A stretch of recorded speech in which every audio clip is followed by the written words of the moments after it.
What's that mean? Morning, everyone. Good afternoon. We're going to start our monthly Economic Growth and Development Committee meeting. It is 12:06 on November 20th. Our first action is seeking approval of the October 23rd meeting minutes. We got a first by Mr. Bean and a second by Mr. Wild. Any discussion on the minutes? I'll call the question. All in favor of approving the October 23rd meeting minutes as written, please say aye. Aye. Any opposed? That carries. Next, any public comment, privilege of the floor from supervisors or the public? Seeing none, we'll move into our action agenda, which has 4 requests. All I think could be bundled into one motion. If somebody wanted to make a motion for 1 through 4 by Mr. Wild and a second by Mr. Bean. Discussion on these. It's to extend 4 different contracts into next year for projects that are ongoing. I just had one comment, don't mind, Mr. Chairman, at the comprehensive plan public forum that happened this week. Yeah, Monday. This week. There were some interesting comments on some of the action items coming out of the comp plan. And I wish more people would show up for that. But one of the things that I'm seeing is a potential problem for us is we've got a housing plan, housing study, housing strategy. One of the things that I think we're missing is someone to lead our efforts in housing. Economic Growth and Development team is here today to discuss certain things, but I'm not sure it's within their purveyance to really take this on from all the other things that they've got going on. So I just wanted to kind of bring that up for future consideration for the committee and hopefully for the board as a whole, that we find someone to help deal with this housing issue on a full-time basis. So we can try to get it resolved as soon as we can. Mr. Chairman. Any other comments? I'll call the question. All in favor of approving requests 1 through 4, please say aye. Aye. Any opposed? And those carry. Going into discussion items, we just have broadband update on our agenda. Ethan, Sarah? Yeah, I could just briefly jump in. Our office has been helping in sort of a provision of data type role. Last time we provided an update with the regional planning board, EDC, and ourselves was in the June 10th board workshop.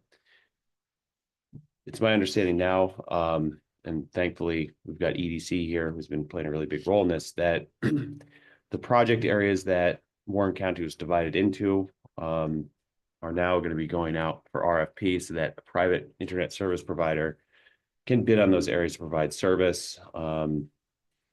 The only issue is that the RFPs have not been issued yet, so we do not know which of those private internet service providers are going to actually propose providing coverage in those areas. So we're at a bit of a frustrating wait and see situation right now. Do we have a fair amount of confidence they will by the end of the year, though?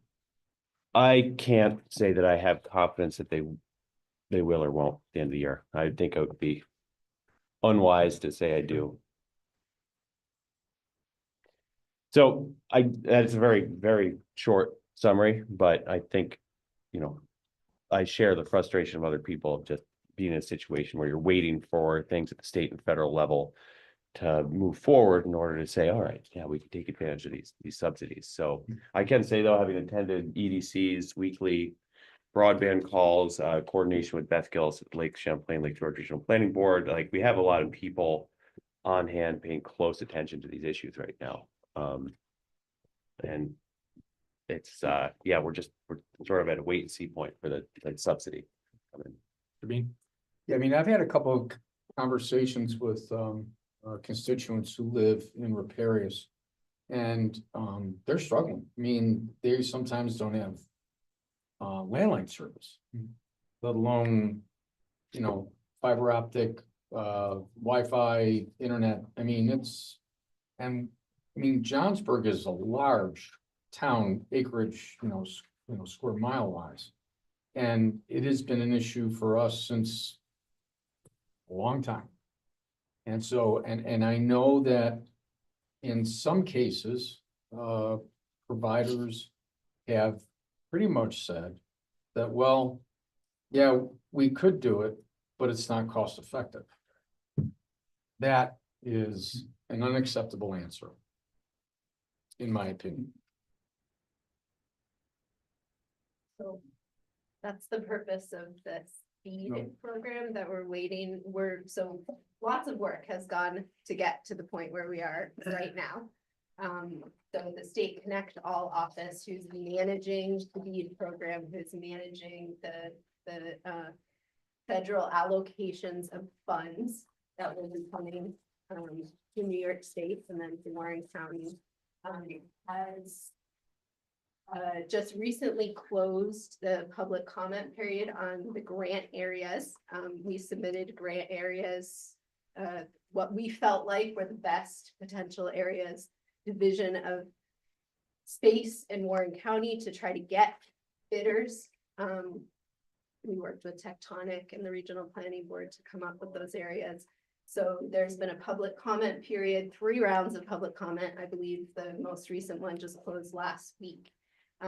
The state has also done a pre-qualification process, which I believe recently completed as well a couple weeks ago. That's to pre-qualify any potential bidders. So this is like, Verizon, Charter, Frontier providers who would be bidding on these areas.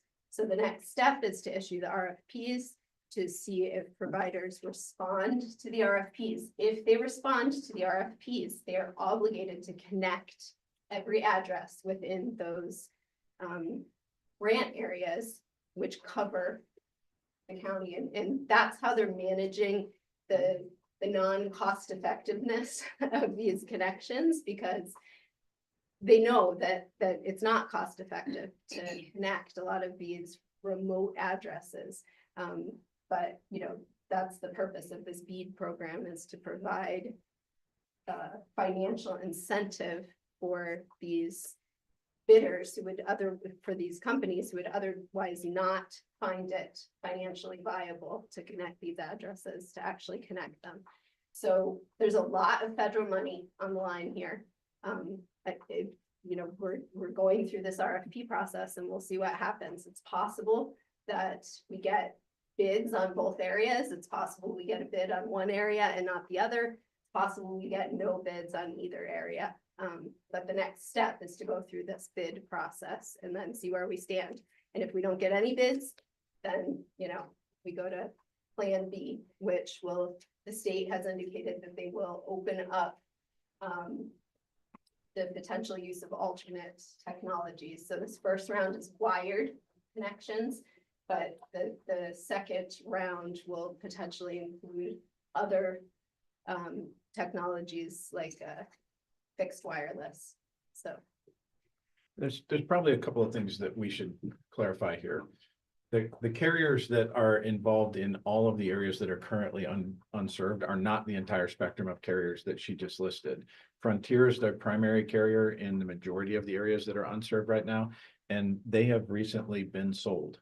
So the outcome of that is uncertain in terms of what they're going to do. They may or may not bid, but it will have an impact on the pending acquisition of any new business. And at some point they will freeze what they can or can't do as a part of that acquisition, which is going to affect some of our areas, whether it's these two or any others.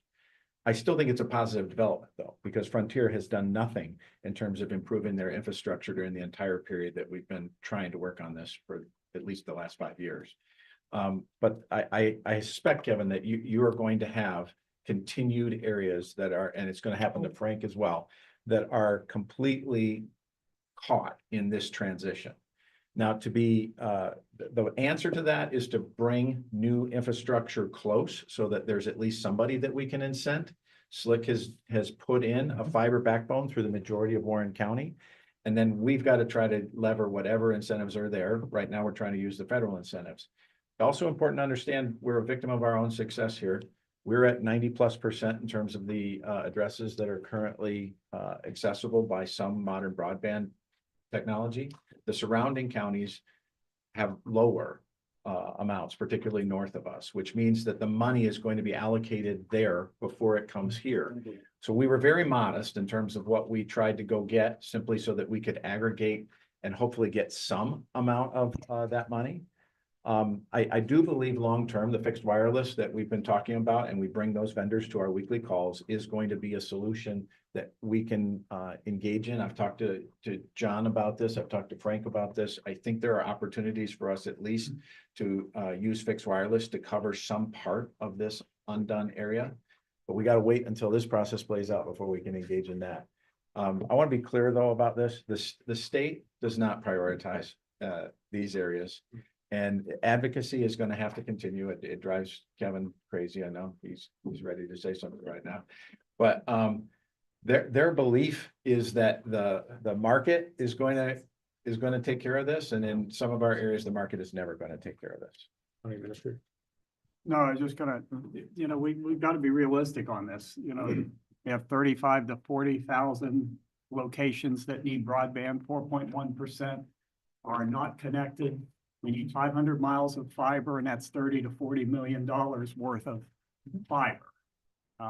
We'll never get there, but the state of Maine just awarded money for Starlink to 9,000 of the people in Upper Maine who do not have connectivity. Starlink costs you about $500 for the big antenna, about $400 for the smaller antenna, $120 a month service. And they get 100 download, 20 megabytes upload, I think. And you can go to a website and you can punch in your address and you can find whether your Starlink is available to you and what the upload or download speeds would be. So we can't, so I talked to the attorney, we can't figure out how we could provide an incentive to people. That's what Maine's doing. They're providing the money to buy the dish. So we'll give you the dish and then you sign up for the service. And if we could figure out a way to do that, and maybe we need to start pushing our legislators. Now the BEAD program under the new administration with a guy like Musk giving advice that might push to open up the BEAD program to alternative technologies. It's not right now, like was said. So. One other complication there, John, is just the fact that you got to have clear line of sight for a fairly wide swath with it. And that means we're going to have to engage with the park to figure out how they're going to handle those kind of requests that come from homeowners where they're going to need trees either removed or maintained. Or trimmed, yeah. Yeah. We should start that now. For this last 4%. Mr. Bean. I think one of the other things too that I want to bring to everyone's attention is that one of the board meetings not too long ago, I think it was Supervisor Bruno and Supervisor Rossi that mentioned that at the federal level, there was like $41 billion, I think, or I mean, the number was staggering to provide access for this type of service. And yet and I'm not sure why we've not seen or where that money has gone to. But that, for me, if a homeowner can't pick up the phone and call 911, that's a problem. And that's a significant problem. And this is just one person that I've talked with, and I know there are others. I mean, some of the spots throughout Johnsburg are pretty rural. And the connectivity is limited at best. Yeah, thanks, Mr. Chair. The only other thing I was going to say is if we could figure out a way to fund the startup cost with the county, 4.1% of the population unserved, it would be $250,000, $300,000, which I think would be money well spent. If we could figure out how to do that. And even more locally, I've got a line of communication open with Elizabethtown. Their town is actually deploying Starlink on a sort of a pilot basis. Some of their residents, and I can follow up with them and get the details on it as well. Ethan, ask them about how they're handling the tree and. Right. Because it's a perfect example of similar terrain. In any case, I mean, just to not to beat this to death, but how this ties back to the comprehensive plan is it's pretty clear. One of the most important things to our residents is a sense of community in our schools. And, we struggle with these enrollment trends and a changing demographic. And it's like, if we do want to attract younger families and keep our schools vibrant, people are going to need to be connected. And in a small school district, losing just two families because of internet connectivity it's a big deal. I mean, my job as the chief operating officer for Johnsburg, my primary goal is the safety and well-being of our constituents. If a person can't pick up the phone and dial 911. That's not me, that's me not doing my job or not doing it to the best of my ability, even though it's really not it's not in my hands. But that I struggle with that. Well, fixed wire like that, we should be able to advocate for right now. Because those requirements, if any address under the previous administration's telecom regulations require, if that, just like the grant that you talked about, if you serve that area, you have to make it available to everyone. So that should be doable right now, but that's not going to solve the broadband issue. That's going to be twisted pair. Just for clarity, did you say it was 30 or 40 million to do fiber? To do 100 miles of fiber, yeah. And it's 300,000 to do Starlink? Well, just to buy the unit. If every one of the people who is unserved could purchase an antenna, chose to do that and could purchase one, and we purchase the antenna for them or the dish, it'd be, 250 to 300,000. That's 3-4 orders of magnitude difference in cost. Yeah. Talk about ROI. Yeah. That's something we could afford. If So there are restrictions on how we can do that, that's the problem. I'm sure. Well, fixed wireless is in between the two, which is to essentially create a connection to the fiber network, but use broadcast signals to connect people in a particular area. Sure. I was just gonna say, so New York, I know you mentioned the, $42 billion that was set aside for this. New York will be receiving $664 million of that through the speed process. So there is a ton of money coming. So we'll see, but we're at the beginning of this we're halfway through this process. The part that we have completed is identifying the unserved addresses. That took a substantial amount of time and effort. We're now at the process where, the providers are beginning to bid on serving these unserved addresses. There is a lot of money to make that happen.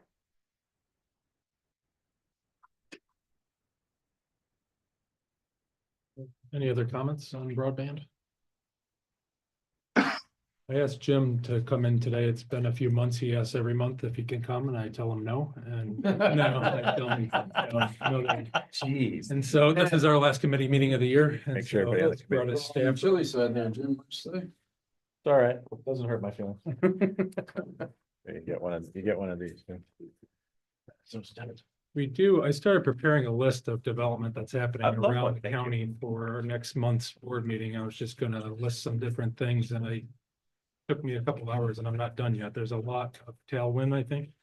Queensbury, Glens Falls, Lake George, Bolton housing, mixed use development proposed around the county. So got a lot going on. Well, thank you, Chairman E2. We've got some more that we'll hand out to you in just a second, but when Wayne was here, he used to always cringe whenever we showed up. So I don't know, Ethan, whether you Guys have been great partners.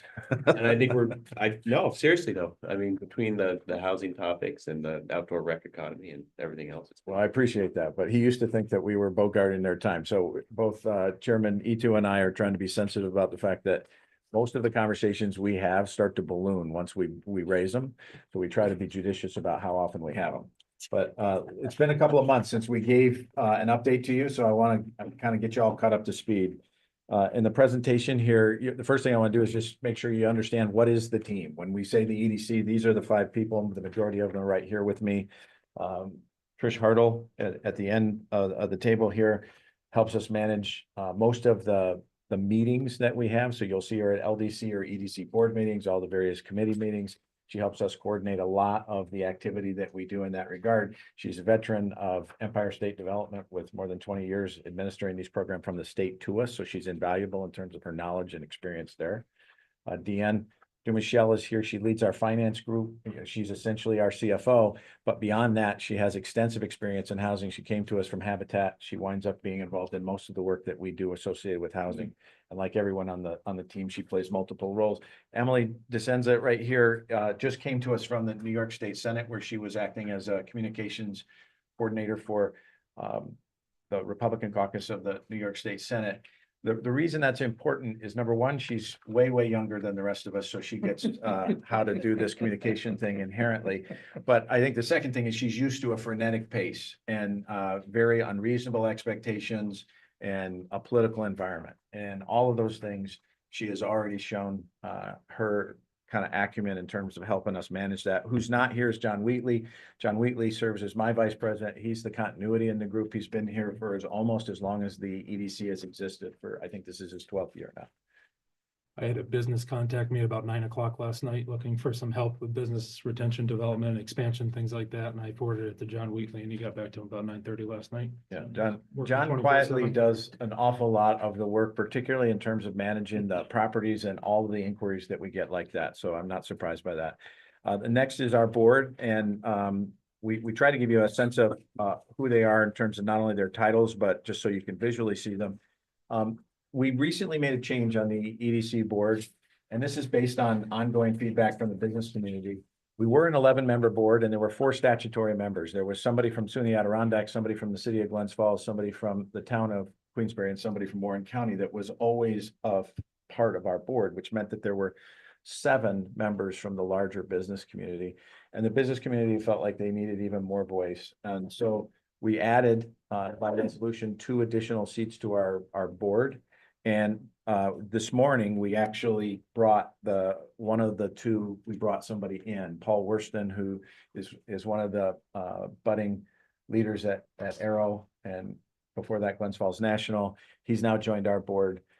It's important to bring them back into the fold. They were part of establishing the EDC way back when. And that gives us one more voice of business, and we're still looking to find that 13th member. Many of the others you'll see, including Supervisor Strauss serves on our board. Judy Collegero represents the city of Glens Falls.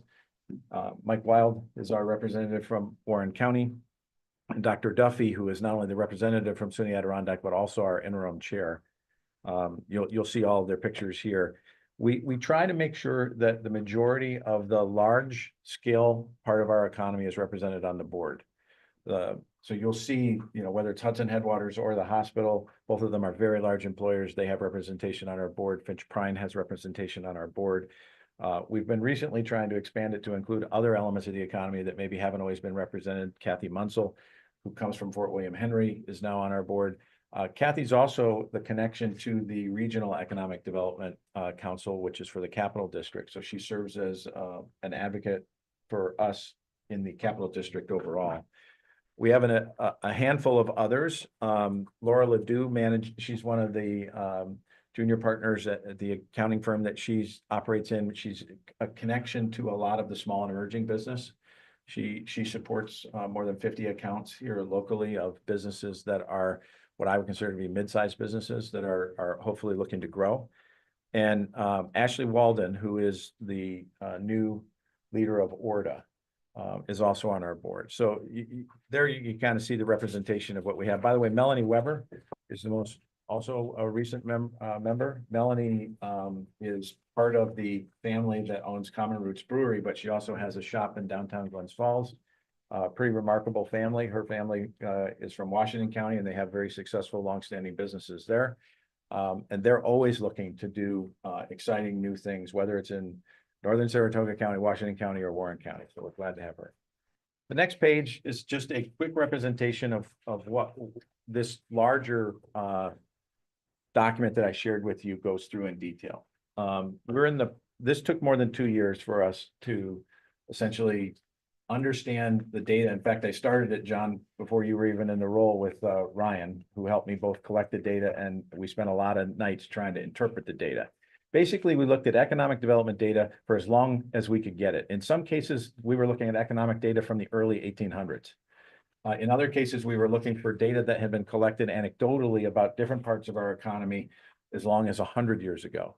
the stuff that's been most consistent has only stayed consistent for the last 20 or 30 years. So we based a lot of this paper on the things that we could draw strong trends from, where the data was collected the same way over a long period of time. That's primarily from the Department of Commerce and the Department of Labor, and they track employment statistics and basically tax and revenue figures from different business sectors of our economy.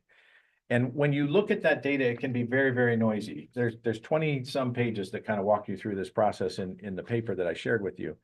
But it took a long time to try to figure out of those 20 some categories, for instance, of industries that we have that operate in Warren County, what can I discern out of this? Like if I'm looking at mining by itself, mining has gradually declined over that period of time. That's not a particularly, insightful thing to me, but we wound up having to aggregate it in different ways. And what we discovered is that there are really three pillars of our economy and have always been in our economy. What is in those three pillars kind of changes, but the first of those is that we have always been a place-based economy. For as long as this place has existed, people have come here because of the natural resources, because of the assets that we all experience every single day. We call that the experience part of the economy. Others might call it the tourism part of the economy, but it's more than tourism, because that place also creates a sense of draw for us. And we, for instance, go through the historical figures of Warren County, all the way back into the 1800s. Who are the business leaders that built significant, enduring parts of our economy? Whether it was the lumber economy, whether it was Charlie Wood with his entertainment complexes, whether it was the medical device world, in every single case, it was the fact that whatever they wanted to do, they chose to do it here, and they had choice about where they did it. This is a really important point for us to keep in mind, that particularly the medical device industry is the most current example of this. The pioneers of that could have built that industry anywhere. And in fact, probably if they were looking for purely skilled workforce to help them, they would have chosen another place than this, because we didn't have a medical device workforce. We didn't have a biotechnology workforce at the time that they were building this 30 or 40 years ago. Boston did, New Jersey did, but they chose to do it here because they wanted to live here, because they wanted to be here. That tourism experience economy not only serves us in terms of the dollars that come, it serves us because it draws other people into the other parts of our economy. Every investment we make in protecting the place and making the place more accessible and visible to the rest of the world pays dividends across our entire economy. The second piece of this, I'll actually go down to the bottom. It's the service economy. What is this? It's things we didn't necessarily think of as our economy. These are not-for-profits largely. You are one. The county is a big employer here in Warren County. School districts are another. The biggest component of this is healthcare. Our largest employer, and in fact, the largest employer north of the chip fab in New York, is Glens Falls Hospital. That's a staggering thing when you realize the service area that it supports. There are people who have no hospital with the services that Glens Falls Hospital has in an area that is larger than the state of Connecticut. Imagine if the state of Connecticut had one hospital. Now, obviously, they have a bigger population than the Adirondack Park region, but that's a staggering amount of area to cover. And they have several thousand people who are doing it. Hudson Headwaters, the ecosystem that develops around that asset, is also growing. Now with almost 1,100 employees, but literally every time I talk to them, it's like 50 or 100 more. And if you look at any community in the North Country, they have three things. They have a Stewart's, they have a Glens Falls National, and they have a Hudson Headwaters clinic. In fact, that's what essentially defines what is a community now in the North Country. If you don't have those things, you're probably not a hamlet. You probably don't have a land use plan. If you do have those things, you have organization and you have some mass. All of these things, the service piece of our economy is really, really important. Part of it is because we are so old. I know that particularly Sarah has brought some of these demographic statistics to bear with you over the course of the year, but it's always important to recenter ourselves here. In the United States, the median age is between 36 and 37. In the state of New York, it is between 38 and 39. In fact, the most recent data I saw suggested that it's around 39. in Warren County, depending on how you look at it, it's somewhere between 47 and 48.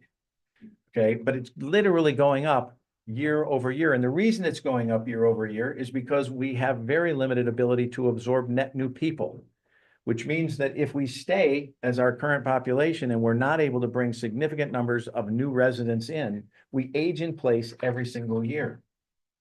That is going to require services, primarily healthcare services. And we are the tip of the spear for the entire North Country. It is like this everywhere north of us.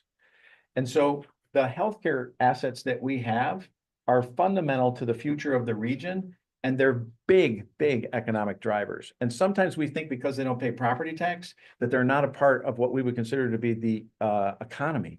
That's not true.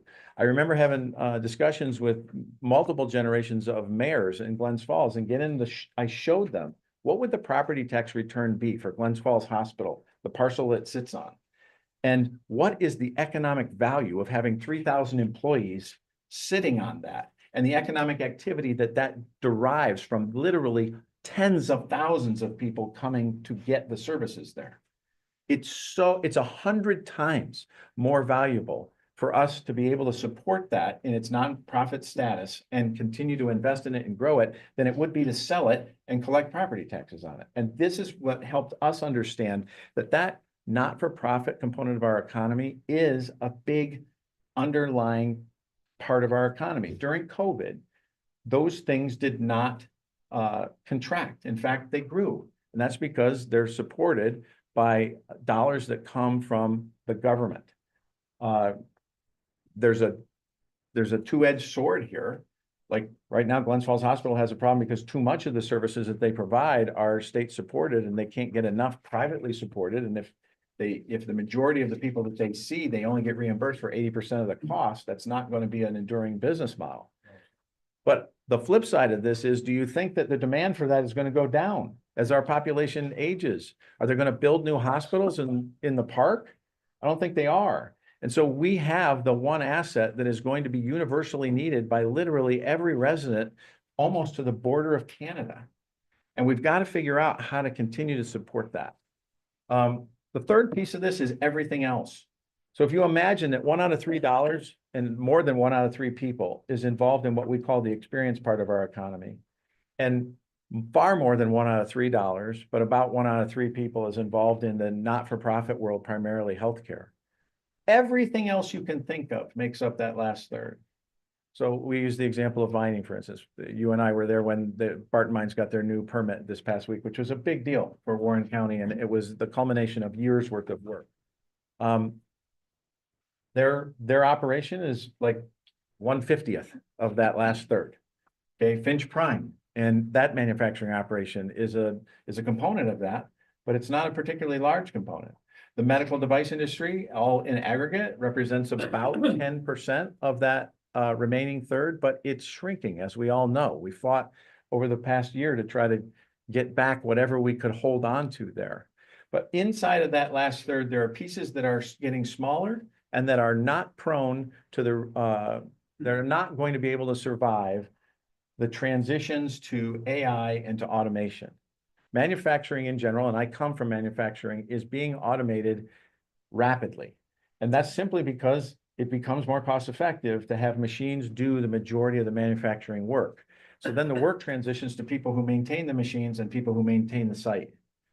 Okay, that means that we're going to have a smaller cadre of people in traditional manufacturing.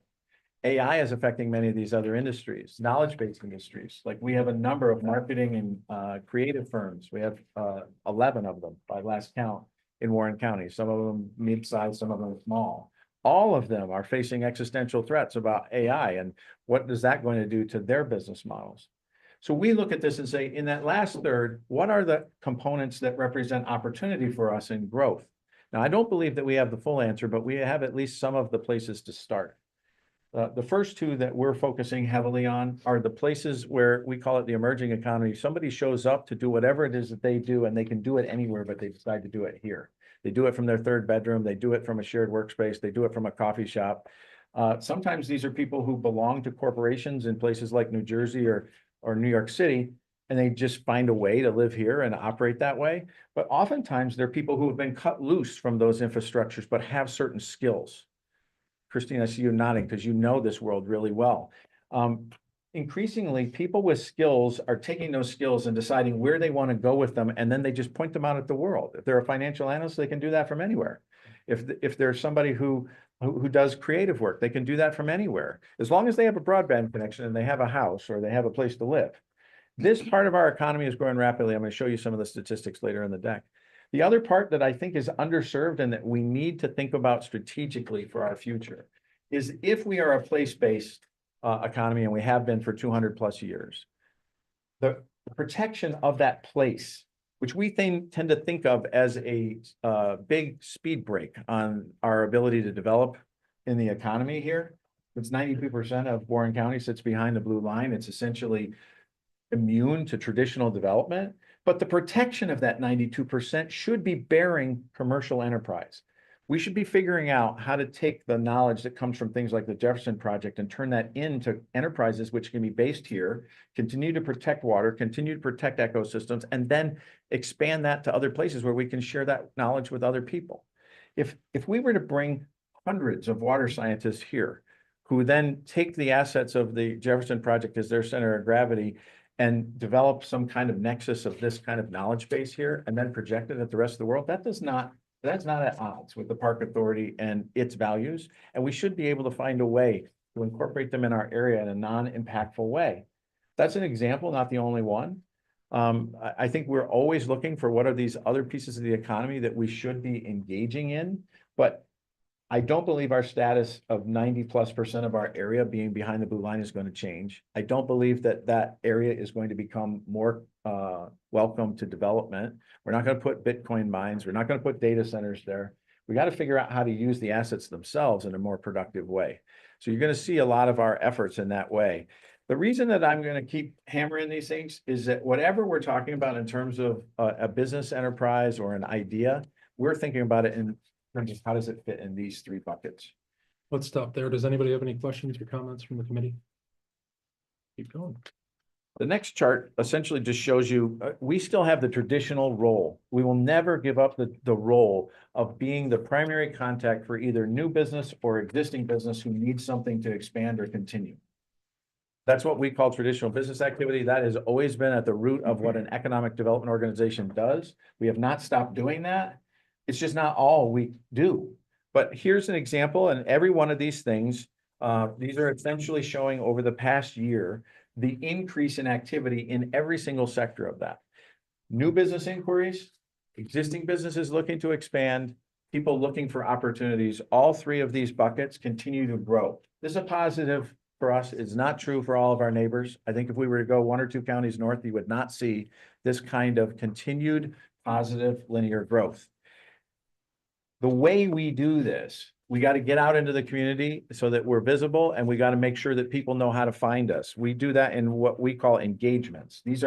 I'm in an engagement right now. I'm talking to you. This would qualify as an engagement. When I was out in North Creek the other night, trying to help, explain the value of what Orta's investment is going to be there. That's an engagement.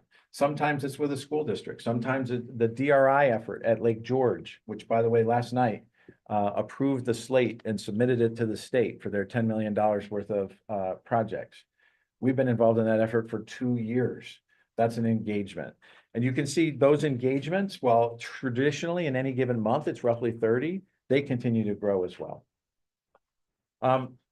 The interest of trying to make sure that everybody knows what's going on has been an ongoing vexing concern for us. We have not been good at this. I mean, our website kind of looks like something that I would have done when I was in high school. And I fully admit that we've got some work to do to improve that. Our social media presence was kind of spotty. Our ability to communicate to both our municipal partners and our business entities, I think has not been all that it should be. But we have invested in a spectacular resource, and I just wanted to give you some, sense of what it's been like in the last month or two of changing the whole tempo of the way that we communicate. We're far more visible on social media, and our response is, literally orders of magnitude larger than it was 6 months ago. Increasingly, we are seeing followers that are not based in Warren County, which we believe to be really, really positive. We're doing a much better job of working with our membership, which I'll show you later. But the goal here is for us to be more visible to not only you, Warren County, one of our largest benefactors, but also to every part of the ecosystem we serve. And you will see us trying very hard to make sure that we get earned media in the traditional media market and we create our own media in the social circles. And if there are things that you would like to see as we communicate or you want to know more about, we're eager to do that. On the membership side, we have roughly had 100 members, business members who invest in the organization for as long as I've known the EDC. And it's hovered between, say, $70,000 and $80,000 worth of investment. We've tried to much more aggressively grow that revenue so that we're not completely dependent on municipalities like you to provide the funding for an organization like ours. And we've been much more aggressive about our membership campaign. So now we don't launch it in the new year, we launch it in the previous year. We start talking to organizations when they're doing their budgeting in the fall. Thus far, right now, in early November, we already have $25,000. This is not commitments, this is checks that we have in hand for 2025 membership in the organization. We also have, I have line of sight in terms of the large organizations that we continue to serve on our board and have an ongoing active relationship, which I think is roughly double that number, which means that before the end of the year, we'll already be at what I consider to be entitlement for our traditional environment here in Warren County. But we need to grow that revenue so that you're not the only ones carrying this. And that is, we're looking to dramatically increase the surface area that we market to. We recently had a power breakfast with the Albany Business Journal, and we did that strategically. We were looking to engage them so that they would help bring that market north and see what the opportunities are.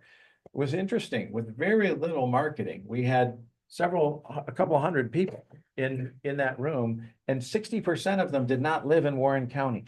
That represents a huge opportunity for us to try to convert them not only as members, but parts of our economic ecosystem. And we're reaching out to them aggressively now. I don't know if we'll be able to double what we've had before, but that's what we're after. It might take us 2 or 3 years to be able to expand that larger circle. But the goal here is to make sure that you are not carrying this, or you, John, in Queensbury, are not carrying this solely. We need the business community to be in a larger and larger portion of our revenue.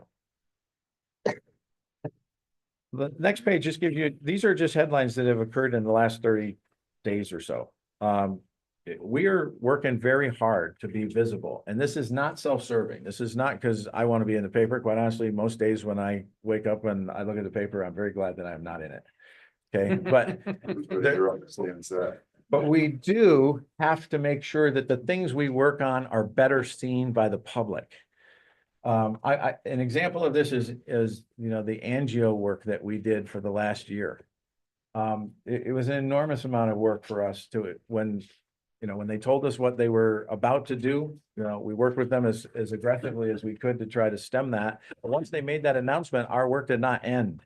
And then we continued to stay close to them to try to figure out how might we be able to bring some portion of that back. We stayed in contact with the governor's office. We stayed in contact with Empire State Development. I have to say, neither of those two were particularly helpful to us. But we did try to get everything we could from those. And eventually, here's what was really interesting. They ran into problems trying to figure out how to execute their business strategy. We need to be clear. This was not just a move because we advocated for them to come back. They found a business reason to consider coming back, but they needed somebody to work on how would that work if we were to come back in some way that was less than what we were before. And they said, these are our ongoing problems. What can you help us with? And we told them some of the things that we were either working on or could work on. And they felt like that was enough to say, that's better than me deciding that I'm going to take whatever core I remain and I'm going to put that somewhere else, like down in Latham. So I'm really, really pleased with the fact that we're not only getting there in terms of the people we support, but that the story is starting to emerge, because the public needs to understand that sometimes it isn't as simple as it looks. Like all these decisions that get made at one moment in time, they represent, months worth of background, and then they take months to try to resolve. But we're getting somewhere here. Here's a slice of this next chart. There's just a picture of the county. I wanted to show you things that we've been involved in very, very recently, like in the last couple of weeks. And it's true that the majority of the things that we do are going to be in Glens Falls and Queensbury because that's where the majority of the residents are. That's where the largest business base is. But it's not true that we are only focused in those areas. In Glens Falls, I use an example of we're working with a number of the large scale power users, which are principally based along the river in places like Glens Falls, with National Grid and with the state to try to figure out if we can create some kind of energy program that is like the enterprise zone programs that they've had in the past. And that's an example of something that we're doing that's going to specifically benefit those businesses that are in Glens Falls. In Queensbury, there's a number of those things. I listed some of them, but things we've been involved with directly in just the last 30 or 60 days that are relevant to Queensbury. In Lake Luzerne, I don't know how many people understand, but you know, the LDC and the EDC together have been trying to keep Nettle Metal Farms in a vital place where they can continue to be a significant going concern. They employ as many as 40 people, but they're also probably the only restaurant that's on, you know, that community. And they're really an important story for us. So we've invested an enormous amount of time, and I'm proud to say that Nettle Meadow is still, you know, still here and kicking with us. So so far, so good. I mentioned the DRI. There's a small scale housing project in Horicon that we're working with a potential developer and with the town on. I don't think a lot of people know about it, but anytime that somebody has something like that, we jump in with both feet. We've had meetings on that literally in the last couple of weeks. Up in North Creek, and Kevin, you know this, you know, we've done several things to try to help there. We tried to put as much weight as we could behind getting the sewer district formed and helping make the economic case for that. And now we're trying to make sure that the benefits that would accrue from that, such as the $25 million worth of investment that Ord is making, actually come to fruition. And then using those two things to lever further investment. You'll see us, for instance, talking about the opportunities of extending CDTA service between here and there. We're the ones that are driving that conversation, not because, by the way, that we're trying to step in front of you, but because, look, there's slings and arrows that are going to come from this. We're not sure exactly how we're going to do it. CDTA has not committed in any way to do it, but we're trying to create forward momentum by making the case that this is inevitable. We've got to figure out how to connect these two communities for a year-round tourism market to work here. And if we're going to see the full value of the state's investment in Order resources, we've got to figure out how people can get back and forth from Lake George without having to take a car every single time. If we take what's happening there with RevRail, with the rafting industry, and now what Order is going to bring, we're talking about more than 100,000 unique visits. 100,000 people right now, there's not very much capacity for lodging in North Creek. Nope. And so those people are either going to be staying in Lake George or they're going to be coming from afar. If they're staying in Lake George, we want to make that easier. And then obviously we'd love to see the appropriate scaled development of lodging resources in North Creek. That's a long-term vision. It's got a lot of moving parts. That's why we spend so much time in North Creek. You know, I don't know, people are probably tired of seeing us there, but we're out there. This is just a couple of weeks in our life. And we talked a lot about the broadband stuff. We talked about some of the things around energy. The LDC that we are acting as the staff for is also looking to get into housing support in some of the gaps that exist today. So we're piloting a pre-development fund right now that's actually been launched and is in the process of being marketed, where we're going to developers and saying, we know that it can be daunting to introduce a project here. The review cycles are long. You tie up cash for long periods of time when you do that pre-development work, like site surveys and environmental work. And a lot of them look at that and say, why do I want to put $25,000 or $50,000 into a project and have it sit there for 2 years that I can't do anything with? So we're proposing the idea that we would essentially, it's really what is a zero interest loan for that. We're forwarding the money. Well, I know it's 3% when they come back, but it's very cheap money for them where they don't have to have their own cash tied. Yeah.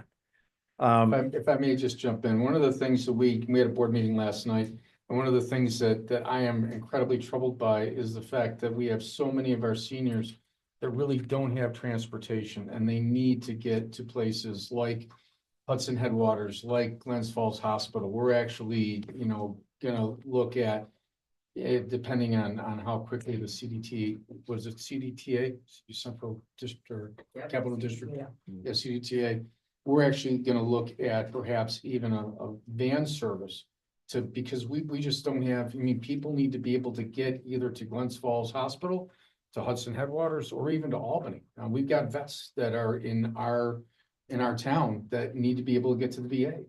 So we And- should partner with you, Kevin, there, Yep. because what we want to do, and the LDC, for instance, has talked about potentially engaging in this too. But we want to demonstrate to CDKA the ridership. I'm Sorry, It's okay, but little side. that's okay. First of all, we want to help with that immediate problem, but we want to make sure we capture the data in a way that can communicate to CDTA so they can see the long-term ridership. But honestly, what's going to take, this has always been a vexing problem for that community and others like it. We got to somehow hitch our wagon to the tourist potential, because that represents the order of magnitude increase in ridership that is not being served now and will help subsidize the part you're talking about. Let me grab a comment from the No, county I was- administrator. Thanks, Mr. Chair. I was just gonna say, we do have the senior transportation group that goes out and makes runs, so I'll make sure that Office for Aging reaches out to you guys, because I think part of it is just communication, getting that information out to our constituents. Everybody should have that. We have that, we have the veterans over here, they used to. And the veterans will pick up VA people all the and take time. them to I don't VA all the understand why you guys don't know about it. Well, it's not me that doesn't know, it's our town, the Well, that's what people, I'm saying, Right. you know. right, getting it They out don't know to, about that. right. The senior thing, we lacked it, we were a space, but then, we got it back last, January. Mhm. I'm surprised you're not involved in that. not to the degree we should be. Well, certainly we will help there. I want to keep moving here. The next chart, which has kind of these three colored things, this is really subtly important. The Crew Coffee Facility, which has been proposed and is working its way through the approval process at Tech Meadows, which is the industrial park right off of exit 18, which is an extension of Glens Falls, but essentially a flag lot inside of Queensbury. This is the first lot that's been developed for a true commercial enterprise in that park's history. This is 25 years that it took for us to get somebody to buy a lot and to figure out how, and this is not what we had imagined when we set it out. We have to figure out that some of the strategies we put in place 20 or 25 years ago may not be serving us, and we've got to evolve them and grow them. But I know John's been deeply involved in this. This is a very exciting opportunity because it will help create a new sense of place for that entire corridor there. And it represents real positive momentum at developing some of the remaining developable sites we have. On the other side of the county, Queensbury Park, which is across from the airport, owned by the EDC, and the county owns 3 lots there as well. There was a lot bought in that park from the county in the past year, and there's a canvas operation that's in also in the approval and development process now. But this is, for the first time in 25 years, we've had 2 industrial parks. We have lots that are in development in both. Somewhere Ed Bartholomew is clapping quietly because this was not something that we were able to get done before. And I'm not sure whether we've figured out what the magic is here, but we are onto something. And I think part of it is expanding our vision of what could go in there. And part of it is the way that we represent the place, but we got a lot more work to do here. It's all positive. FW Webb is another example of this, was pretty vexing. Over the past year or so, we've been quietly trying to help them. We were just one of many that was involved in that effort, but I think that they're successfully, found the right place. And I trust that John and Queensbury are going to be able to help make that happen. We're supportive of all that, but all of these They've already represent positive. clear cut the whole property. What's that? I live right around the corner. They've already clear cut the whole property, 10 acres. It's moving. They're approved. Yeah, these are 3 positive examples of what the future economy looks like. These are not places that are going to employ hundreds of people. These are places that employ 20, 30, 40, 50 people. And we got to figure out how to make ourselves amenable to that. And when we do, I think there is more demand to be had. The next chart really just basically tells you how we are organized to try to play our role here. And there's a lot of words here, but we recently had a board review with kind of a strategic planning session with our board. This is essentially what came out of that, is all of the things that we do can be organized in these 3 specific areas. And if you have more thoughts or questions that you want to talk about, I encourage you to, but this chart was literally made yesterday, so I'm still trying to figure it out myself. But it is definitely all the things that are in our strategic plan, and there are more than 46, I think, discrete things that were called for in our strategic plan. We essentially consolidated into these 3 areas. I wanted to give you some sense of just what the breakdown looks like of the various things that are in your county's economy. So these pie charts try to give you some sense of that. When we talk about business activity, are we talking about startups? Are we talking about large businesses that would employ triple-digit number of employees? Are we talking about mid-sized businesses, which are between 10 and 100 people? You can see what the breakdown there is. You can also see where are they coming from. You know, what is the development objective or the industry that particular effort is arranged around? Real estate continues to be one of the bigger pieces, and I was surprised to see that retail continues to be a significant piece of this. We were told that retail is dead, but I think retail is essentially reconfiguring. And we're seeing that in different ways, oftentimes in mixed use kind of formats. But you know, the data is telling for us. The next chart tells you where is this going on. You know, roughly 2/3 of it is in Glens Falls and Queensbury, but the rest of the county still has meaningful economic development activity that is occurring. And the majority of what we do is helping the businesses that are already here either sustain or grow. Roughly 1/3 of what we do is attracting net new. And quite honestly, that's as healthy as it's been since I've been here. The new to the region thing is stymied because we don't have anywhere, not for a business to site itself, but for people to live that are associated with it.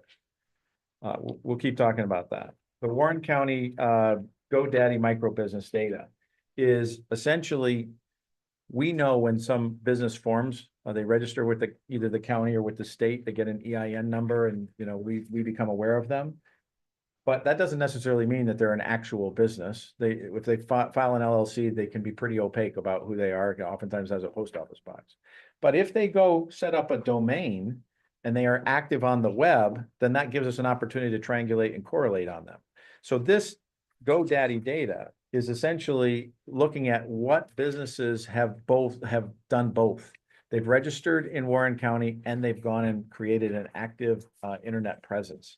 This is pretty significant. You know, the number of micro businesses that are being established. A lot of these are people who are doing side things in their house, and we're trying to better understand this data. But some of these things are bigger than I ever imagined. We met with a software developer earlier in the fall. He's overseeing his little tiny enterprise, is overseeing between 10 and $20 million worth of business out of his house. The products that he's developed and that he supports and that he uses a whole cadre of people who don't live in Warren County to support are really big. So we need to learn more about it, but I think this is pretty exciting. That is a slice of where we are. I also wanted to share this with you, which is maybe take one and pass it down.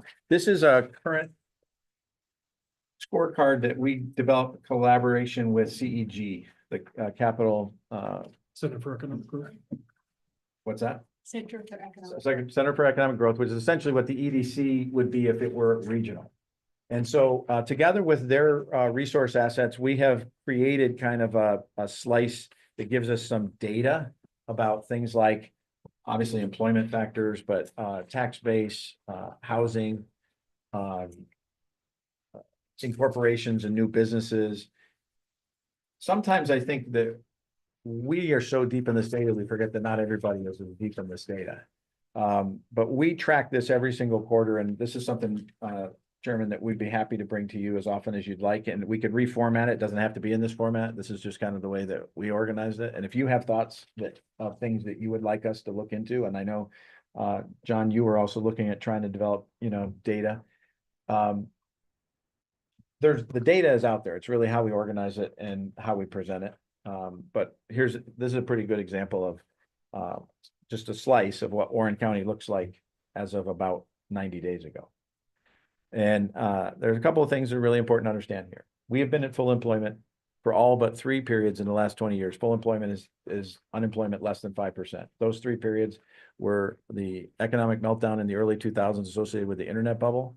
So for about 3 reporting periods, our unemployment spiked up over 5%, but the nation's spiked up over 10. The housing crisis in 2009, same thing, and COVID. Now, what's common amongst all those things? Some economic issue that was much larger than us. So if we look to see at our data, every other period over the last 25 years has been less than 5%. So we do not have a problem with employment. I can see where people might be frustrated with the choices they have. They may not be everything that they want, but we have more than enough work for everybody that's here. In fact, if Liza were here, she would tell you just how many open jobs there are. Some of them are seasonal, some of them are good. I mean, there's more than 100 job openings at Glens Falls Hospital right now, many of them paying 6 figures. So the challenge we have is figuring out how to say yes to that. How do we grow this economy in a way that is appropriate for the place with 90% of it on the other side of the blue line? How do we do it in a way that keeps what makes this place special? How do we do it in a way that also is practical and doable? That's the question we're always working on. I don't know that we have the answers, but we wanted to share with you a little bit about how we were doing. Thank you. Comments? Mr. Wild. Oh, I'm sorry, I'm on the EDC board, I thought I'd be quiet for a while. No, Jim and his team are, they've got so many different things going on. And what I find that I like best about what's happening there is that if something pops into my mind, it's a question about how we doing with this or how we doing with that. He's the first guy to give me a sense of what's happening. What's happening with D'Angelo, what's happening with Gore and North Creek, right? What's happening throughout the county? He's the first guy I ask, what's happening? And I get much more than I expect to get every time. So I think they're doing a good job. There's still some communication issues that we need to work out with what the EDC is doing and maybe with some of the business community and some of the public involved. But I think it's on the right track. I want to invite you all to our Christmas party. This is a tradition we've had for as long as I can remember. We hold a small gathering. It's pretty low key. It's designed to be the first thing you would do on this particular day, which is December 12th. We know that there are other parties going on that night. We would just like to be your pregame. But really what we do is to try to make sure that people have an opportunity to get together, to see where it is that we work and to benefit big brothers and big sisters. And they have a yawning need for not only people who will act as big brothers and big sisters, but also support their population of several hundred kids that they're engaged with, and they really need gifts for older kids. So if you come, the only thing we ask is that you bring a donation. Gift cards would be great. Toiletries and personal hygiene are good for adolescent and teenagers. They get plenty of baby gifts. They get plenty of little kid gifts. They would love it if we could figure out how to help them with teenagers. And we would love to see you. So come if you are able at all. I just, when you're done with that, I can just. I'm done. Quick announcement about this. Well, thank you. I just want to make a quick announcement that at the town of Chester, we have an open house to the comprehensive plan. 6 o'clock tomorrow night. Pizza will be served. So leftover pizza from Queensbridge? I hope not. No, I think it's from the P house, so we're good. But yeah, we appreciate, 6 o'clock, Chester, Thursday night. All right, any comments from the public? Seeing none, we'll have a motion to adjourn. Mr. Wild and Mr. Bean. For adjourn.